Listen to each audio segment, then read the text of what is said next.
Okay, let's do another couple of questions. And what do you think about the whole downloading and the record companies and all that stuff? Yeah, obviously I think that illegally downloading music is wrong. I know, like I was just mentioning while we were off camera there, I have a student that he's at the right age, he's around 23, where he grew up in a culture that absolutely thought music was free and everything on the internet was free. And that you shouldn't pay for anything, and he's even said to me on numerous occasions that, well, bands make money from touring and they make money from merchandise, you know. And then I ask him if he goes to the concerts after I know that a band that he likes and he's got their entire discography in his iPod, and I'll say, did you go see Soundgarden or Chris Cornell? No, right? I am seeing that change, however, with the younger sort of students. Not newer, you know what I mean? The younger students. I'm seeing it sort of change. So obviously that's rotten.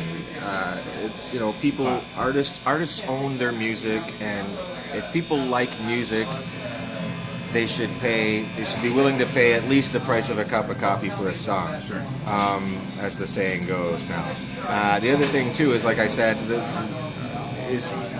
sometimes I put it this way to people.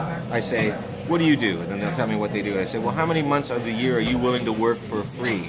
I mean, after all, you just do it for the love, right? I mean, people need plumbers more than they need musicians, certainly. So I think plumbers should be willing to donate a certain monthly portion of their wages to whatever this imaginary cause is. But are there any upsides to this new paradigm? Yeah, there are, because the good thing about it is that it absolutely decimated the old paradigm of the music industry with the A&R guys and the album and the record companies and stuff like that, and that whole business that was, you know, in place for decades and decades. Under that old system, Druckfarben wouldn't have been allowed to make a record, you know, or if we did, it would have been severely watered down. I've heard people say that the internet has democratized music. And I agree with that term. Everybody now can make music, can make albums. The technology has also coincided. The technological advances have also come up that have allowed people to make albums for a lot less money. The argument that they aren't as good sonically aside, it's democratized it in the sense that you really can make an album and bring it to market a lot cheaper. And the internet lets you, I mean, we have fans in Germany, and we get things from Costa Rica and everywhere, you know, you name it. We get people emailing us and buying our records, right? The actual numbers are a lot less, but the ownership is way higher. I mean, how many times have you read about an artist that you think should be a rich, famous rock star? They sell millions and millions and millions of records, and then they owe millions and millions and millions of dollars and don't own any of their publishing. Well, that had to go. So it's great that that's gone, and now things are democratized. Now, whether or not we're going to find a way to properly monetize it, that's another story. I mean, we have a couple of the CEOs of streaming sites lobbying the U.S. Congress for a lower royalty rate per stream, which I don't like that idea. I see from my very unscientific polling efforts a sort of change in the attitude of people. I'm noticing that my students are buying. One of my students said to me, for example, I just bought your album. I bought the CD with my own money too.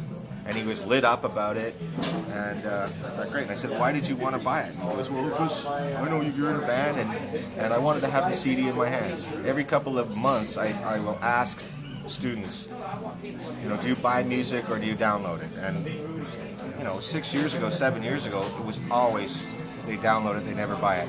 Now they buy it. So I think it'll become a moral thing or a sociological thing in the sense that, like you know, wearing your seatbelt or not texting when you drive or whatever. It'll become a thing where people will just understand there's a moral obligation. If you like music, you got to pay for it. So I guess to sum up, artists should be able to retain their ownership. So illegally downloading, I mean, let's face it, it's stealing, right? But the other thing is it destroyed the music industry. Yay. And it's democratized, to borrow that phrase, that terminology. It's democratized it to now everybody can make music. And that's what we intend to do. I don't know, am I blabbing on? I don't know. Who knows? This Only is one beer. Musicians in Bars Getting Beer. This has been Ed Bernard, virtuoso from Druk Farben. Thanks for sharing a beer with me, Ed. Thank you, Billy. It's great. Talk to you soon.